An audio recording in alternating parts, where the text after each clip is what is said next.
Minnesota sports flowing in their veins. Mackey and Judd on Score North and ScoreNorth.com. We have a lot of smart people involved, people with football backgrounds, people with business backgrounds, all kinds of ways to look at this. And we really feel good about the input we've had from everyone within our organization and among our ownership to discuss this and making sure we get this right. And we're looking forward to the next round of interviews. We're going to be doing GM interviews here in person at TCO Performance Center this week. And as we get through the GM process and head coaching process, like I said, I feel real good about the pool of candidates we've interviewed thus far, and someone really strong will be coming out of this process, I'm sure. And it's time for the bonus scoop on Tuesday, as we do. Zolgad, Darren Doogie Wilson, Channel 5 Eyewitness News, and also, of course, the Scoop podcast. Executive producer Declan Goff. That was Vikings owner Mark Wilf talking about a process yesterday that was playing out. And at that point, we thought that the Vikings had two candidates for their GM job. They were going to talk to, and they are right now, Browns executive Kwesi Adofo-Mensah. Today, which is Tuesday, Wednesday, they were scheduled to talk to Ryan Poles, who was in Chicago today to talk to the Bears. And Doogie, it appears from all reports that Ryan Poles, though, has accepted the Bears job. He will stay there, get that job, which leaves the obvious question being, would there be anything at this point that could stop Kwesi Adofo-Mensah from becoming the next GM of the Minnesota Vikings? Hi, Judd. Heck of a get by Vikings Entertainment Network to track down Mark Wilf. Hi, Declan, as well. Tough. I can confirm. I mean, it's not like I need to confirm Adam Schefter, Ian Rappaport, Tom Pelissero, but I can tell you somebody close to Ryan Poles has confirmed to me that Ryan Poles is the new Bears general manager. By the way, an interesting connection there to Chicago. Ryan Poles' agent, Trace Armstrong.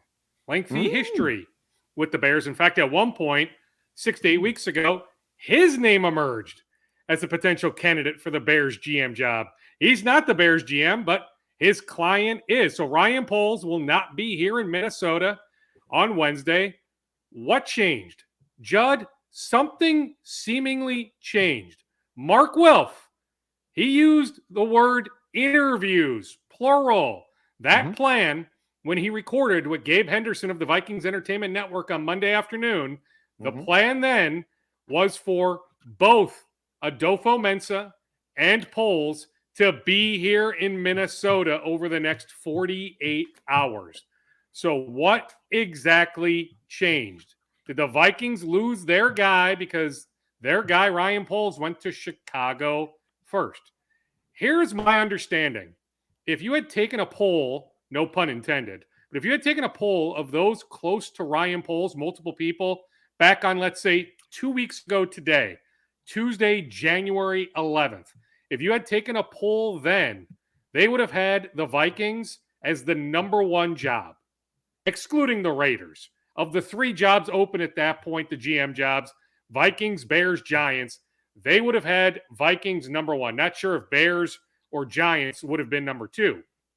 I am also told that Ryan Poles, when he went to visit the Giants out east, came away thoroughly impressed that while heading into the process, maybe the Giants weren't near the top, that if the Giants had offered him the job, he would have said yes, that he was that impressed with Giants ownership.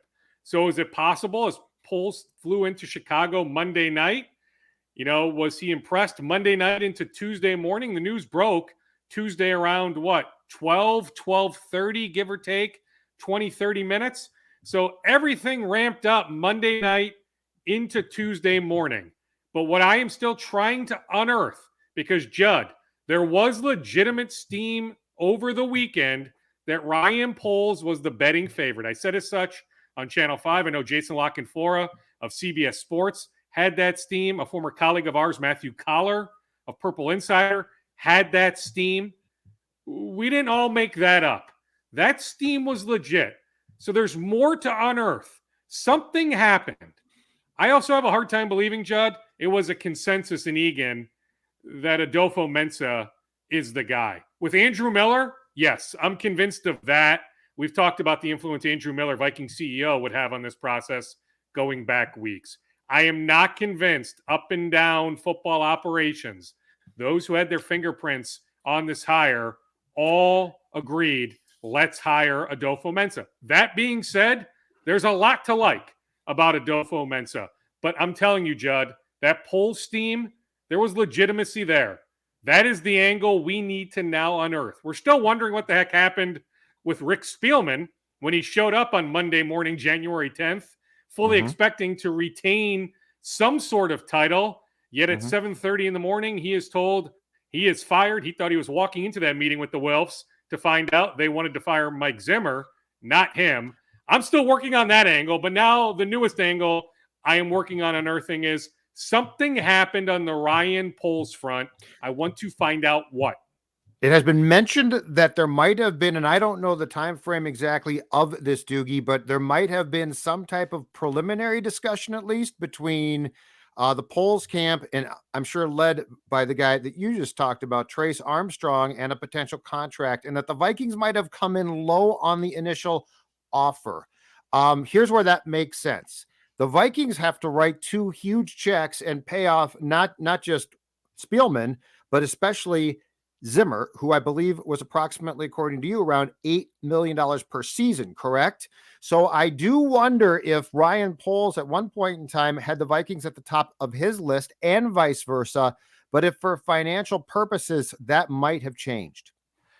That makes logical sense. I will work on that specific angle, Judd. What I will tell you and tell the audience that, yes, I feel very strongly when I suggest that Ryan Poles had a ton of interest, more so in this job than those other jobs, that he ends up with one of those other jobs. Talk to me about the positives and the people that you've talked to about Kwesi Adofo-Mensah, who definitely brings a different background, probably far more like Derek Falvey's background than Rick Spielman's, and your understanding of what he's going to bring to a job in the same title as Rick Spielman, but probably operationally a very different type of approach. Here's another parallel. Wolves boss Sachin Gupta. Look at Sachin Gupta's background. There are similarities. Adofo-Mensah. I will tell you this much. I texted with somebody that has worked with Adofo-Mensah over the last handful of years. Somebody that knows him incredibly well. Now, I get it if skeptics are out there, Judd, saying, well, of course somebody who knows him was going to say good things. Let me add, though, the reason I will read this text message is this person got back to me in about 45 seconds today. Okay, so the fact that this person got back to me so fast, didn't process, okay, I better say some nice things, even if I don't believe that. Like this person, snap of the fingers, got back to me. It leads me to believe that this person is being genuine with their words about Adofo-Mensah. Here is that text message from this person. I also tweeted it, by the way, if anybody wants to read it, D. Wolfson KSTP. This is this person talking about presumed new Vikings general manager, presuming the negotiations go okay, Kwesi Adofo-Mensah. I don't know if I'm saying the name properly. I've been seeking out proper pronunciation. Kwesi, I think it's Kwesi Adofo-Mensah. One thing I do know 100%, Judd, is he is 40 years old. There are stories, specifically from Browns media, saying he is 32 or 33. That is inaccurate. He is 40 years old. Okay, here is that text message from somebody who knows Adofo-Mensah really, really well. They have worked together.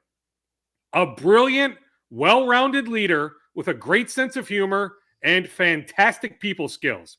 He's a natural, ready for it, collaborator that will build a culture of, ready for it, inclusivity and bring out the best in every perspective in terms of decision-making.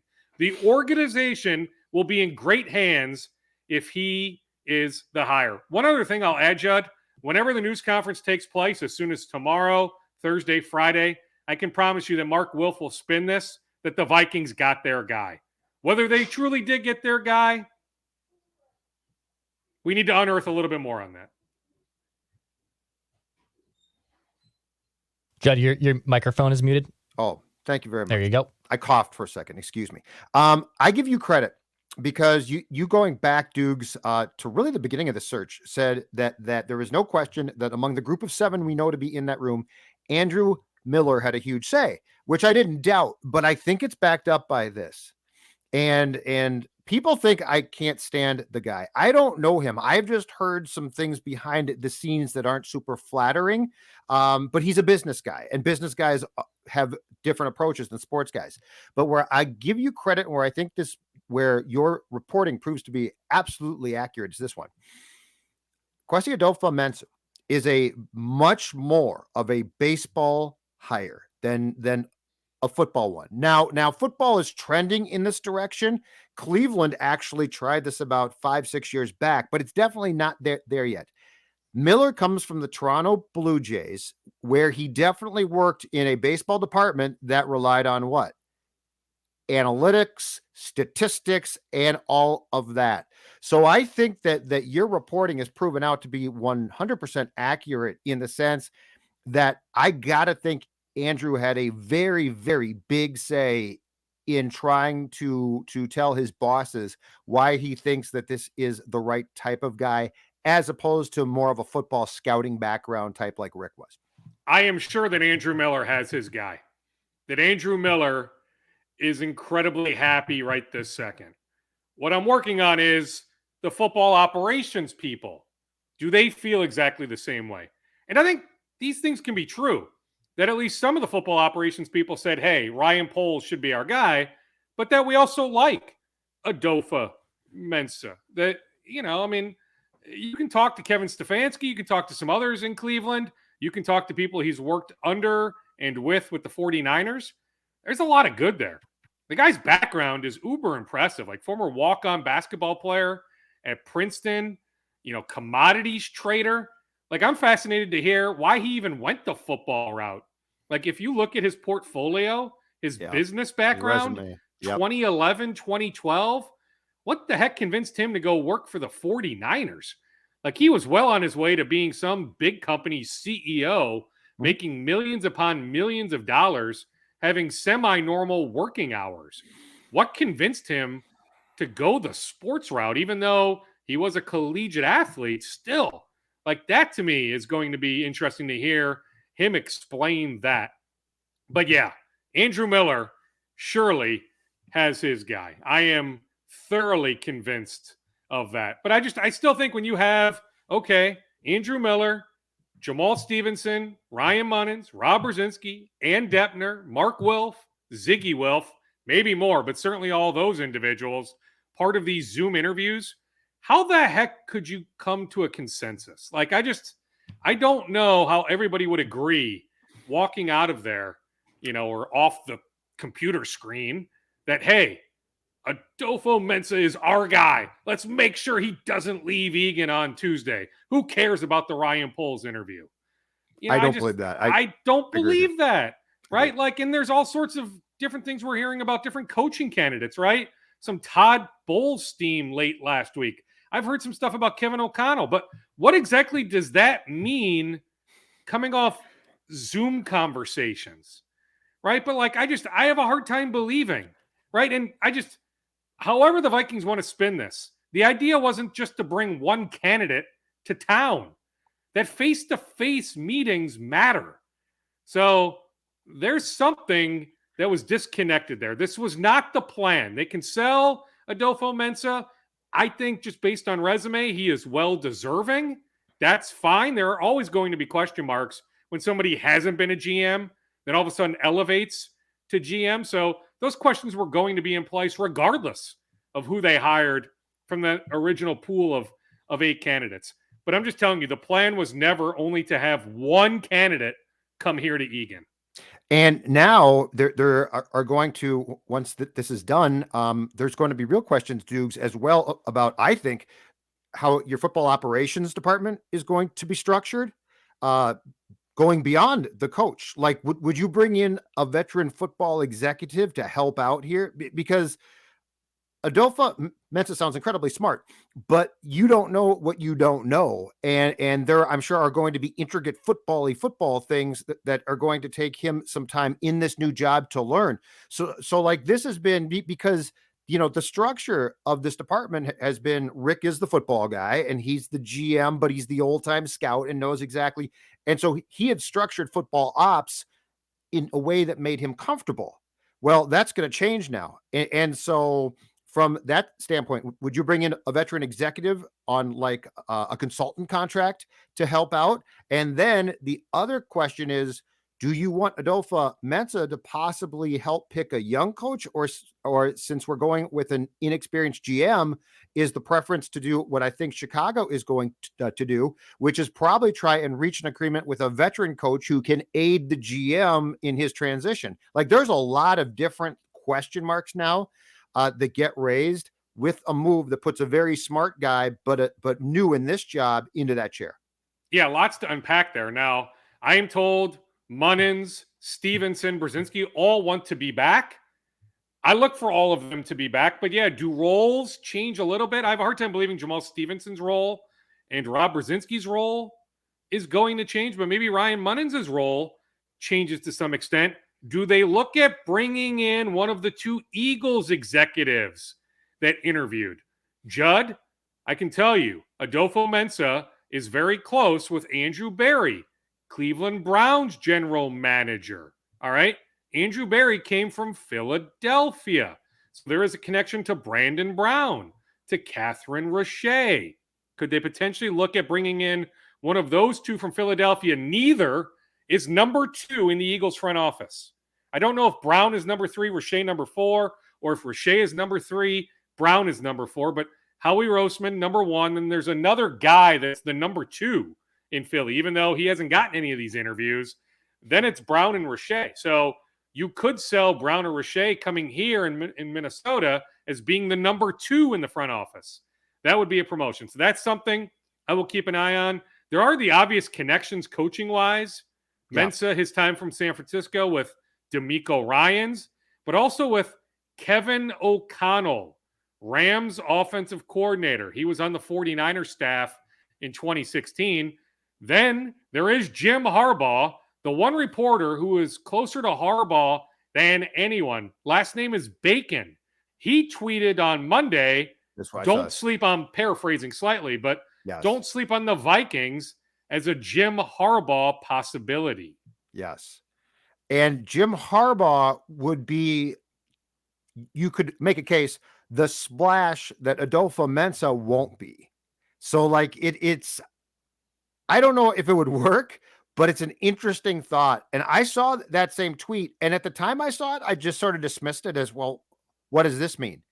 But I thought at that point in time, Poles was going to get the job. Adofo-Mensah, coming from a background of a place where he worked with Jim Harbaugh, who I think had a much bigger falling out with former GM Trent Baalke, correct? So like Harbaugh's relationships beyond Baalke with San Francisco, for all I know, might be fine. It's just a very interesting name now. I'll say that. It's intriguing. It is. Now, he's once again beloved in Ann Arbor, right? Taking Michigan to the playoff. But remember, entering this past season, he had to take a pay cut. That it seemed like his job was on the line. So he might say, you know what? Give the middle finger, not the literal middle finger, but give the middle finger to Michigan administration. And at 58 years old, 57 years old, it's probably now or never for Jim Harbaugh to return to the NFL. Now, I suppose maybe he could wait 1 or 62. Yeah. So at 58, I think it's now or never. Now, am I like convinced right this second Jim Harbaugh is going to be the next Vikings coach? No, I need to do some more work on that. I think I'll actually do a little bit more work in the short term on Ryans, on O'Connell. Although, I'll tell you this much, Judd.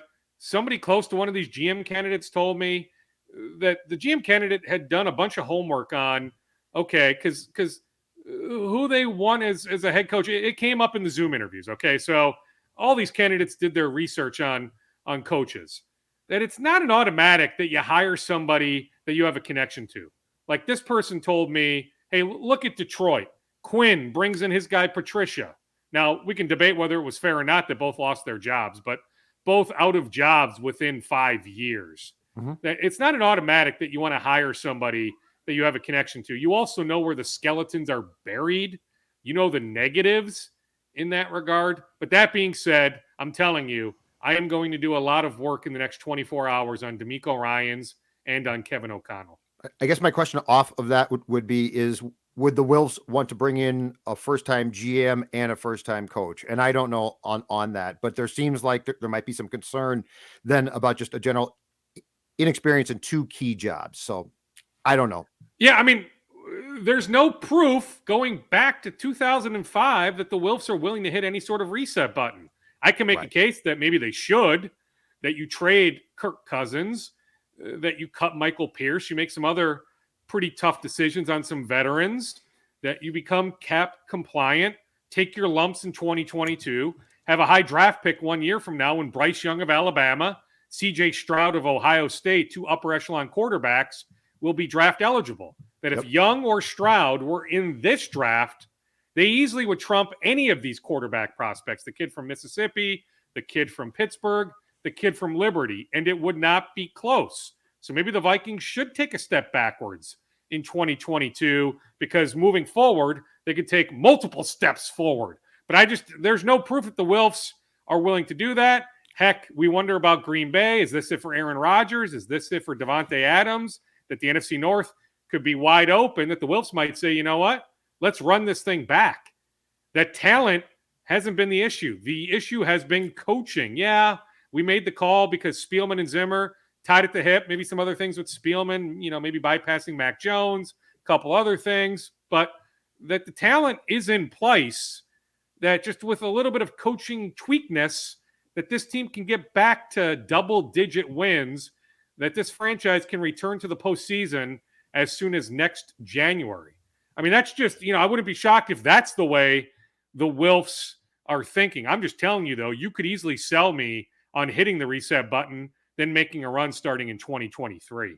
Great stuff, Doogie. Thank you. And we'll talk to you on Thursday with Phil on Mackey and Judd. Reckless Speculation Thursday. Always fun. I love it. See you, boys. Bye-bye.